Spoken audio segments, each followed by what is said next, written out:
I found text on my 18MGF19 phone tonight texting her friend things like he pounded my shit, I got some of the best dick last night and it was so good, I couldn't walk last night.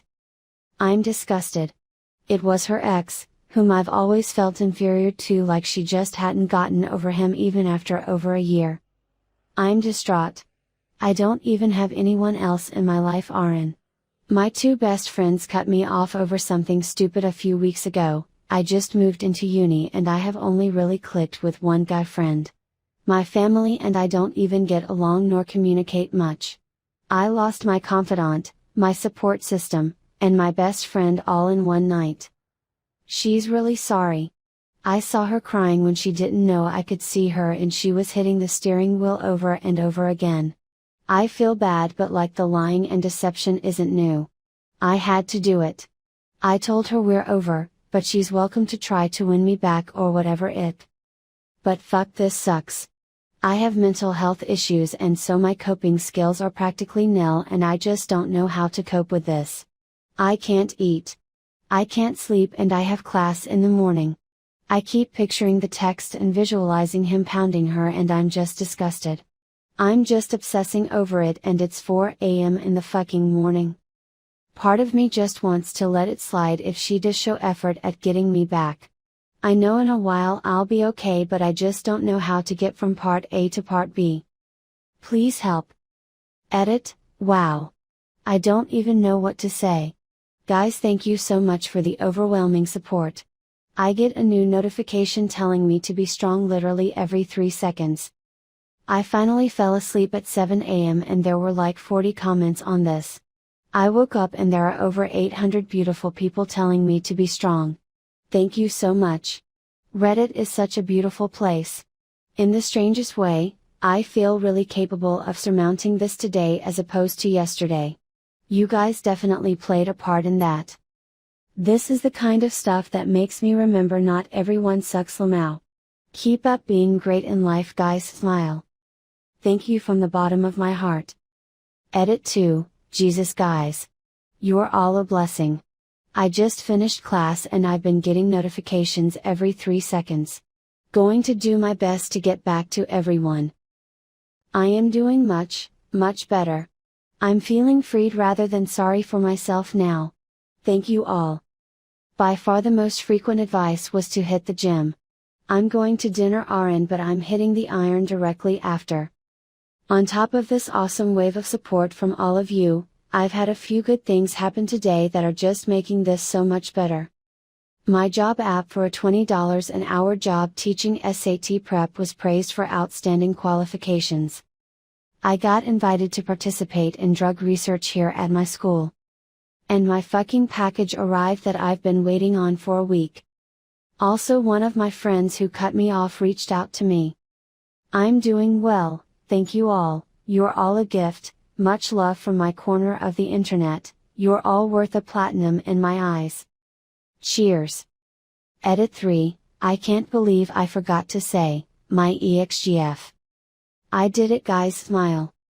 Thanks for pushing me to stay strong on my boundary, y'all are the best. Top 5 comments. 1. Dude, don't get back with her. The pain will be worse next time she cheats. 2. She's not sorry she cheated, she's sorry she got caught. If she were sorry she cheated, the messages to her friend would be, I fucked up and don't know what to do. I am so sorry. I don't know what happened and not I got fucked by my ex and it was great. She showed no remorse until she got caught. Please don't let her walk all over you just because you are afraid of being alone. You are young, you will find someone. Please use the mental health services available to you, and I know it's old advice, but go find some sort of group activity or sport you enjoy at your college. You will meet people with similar interests and new friendships will develop naturally. 3. Why would you let her win you back? She's fucked, she isn't sorry, otherwise she wouldn't have said those things in the texts. 4. See if your university has any mental health or even basic counseling services. Use them. 5. Damn, now you can't take her back. She sent those texts like a day after. No remorse. She's only crying 'cause she didn't get away with it. Would she have told you if you hadn't found out? Nope. Caught my wife, 30F, effectively setting up to cheat on me, 28M. After a talk, she admitted she isn't sure if she loves me anymore. My wife and I have been together for 10.5 years, married since July last year. Up until yesterday, I genuinely thought we had what could only be described as a picture-perfect relationship, barely argued, good sex life, pretty much the same goals, no money problems, and we wanted to spend the rest of our lives together. As of November/December last year, she developed a depression that really took hold of her. The big swing came after she was told officially that she cannot have kids. She's sort of known this for a while as she had cancer when she was a child, but this made it official, and her grandfather died. She went to the doctors who diagnosed the depression, booked her with a therapist and gave her some antidepressants. Well, she only saw the therapist for 4 sessions, that was all that was initially booked, but the antidepressants seemed to do the trick. In fact, not only did they make her feel normal again, but it knocked her sex drive into overdrive. So yesterday I was at home, on the laptop. I went into iPhoto to find a picture from a while back, when I came across some pictures she took of herself in underwear.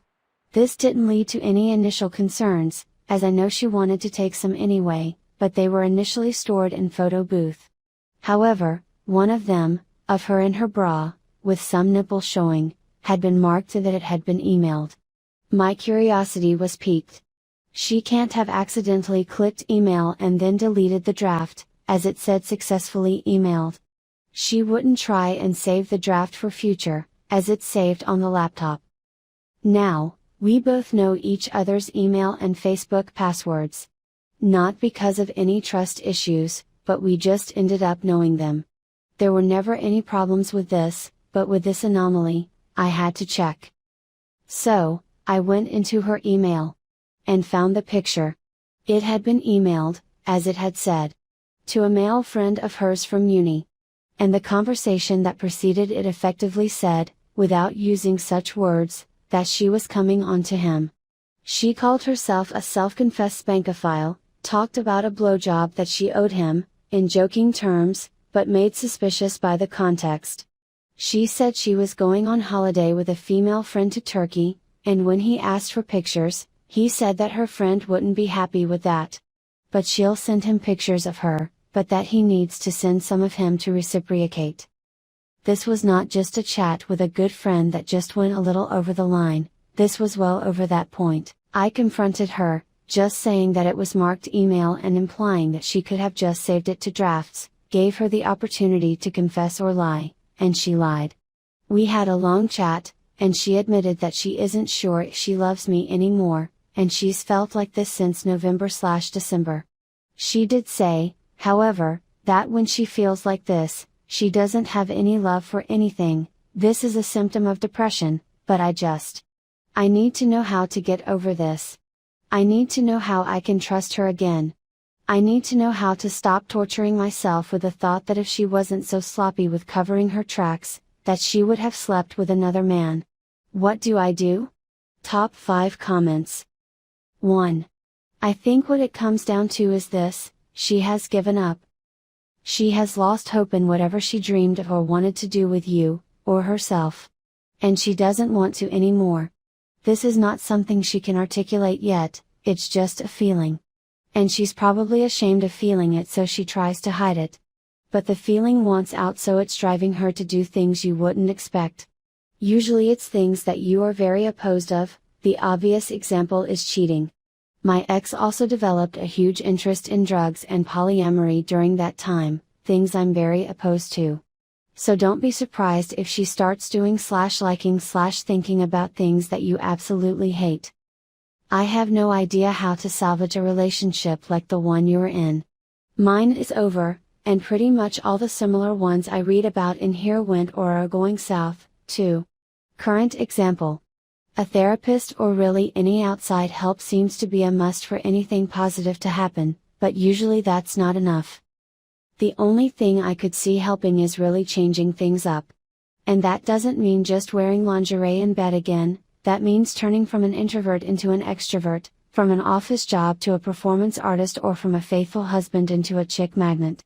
Unfortunately, I don't think you, me, or anyone wants to or even can do this step. But that would totally change the perspective for her in the relationship and might bring her back into it.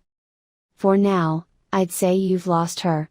Because she has stopped believing and wants out. 2. Is she willing to stop and work on your relationship? Because otherwise you can't really do anything. You talk about her depression and how she only went to 4 sessions. How about you both go some couple counseling together and she can go to some depression counseling for herself. 3. I don't know what you two will eventually decide or whether this is salvageable or not. What I do know, as someone who desperately wanted children and struggled to have one, finally managed it, that what she is probably going through with her diagnosis is unbearable. That needs to be addressed separately to all of this. Whether it's related to her cheating and apparent midlife crisis or not doesn't really matter. Even you do divorce, urge her to get help on that issue. The help she has got so far isn't the right kind of help. She needs something focused and specialized to her situation. If you are someone who wanted biological children, losing the option to have them is like losing your future, even the point of your existence. This is how it feels.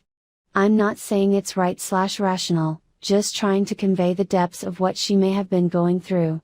I can see how some people might act destructively and even suicidally. When I went through pregnancy loss for a few days, I just lost the will to live. I didn't intend to actively kill myself.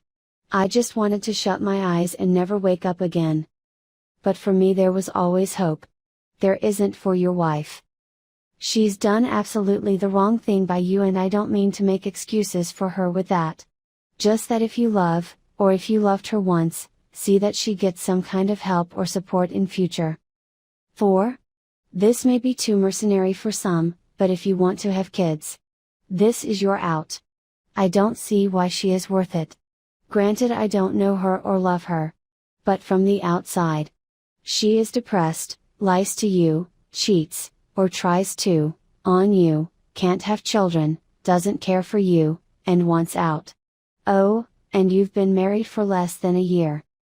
I'm not sure if I understand the upside. Dude, she wanted to cheat on you less than a year after you were married. She didn't confess.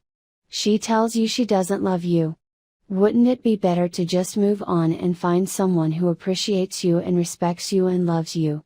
It's not like you two have been married for decades or have kids, or could even have natural kids. I just think divorcing, or perhaps annulling, is the best choice. 5. Who is setting up the counseling sessions? You? Who is trying to make this work or resolve this? You? It seems to me that she has got you whipped. Still, after all this. You poor man.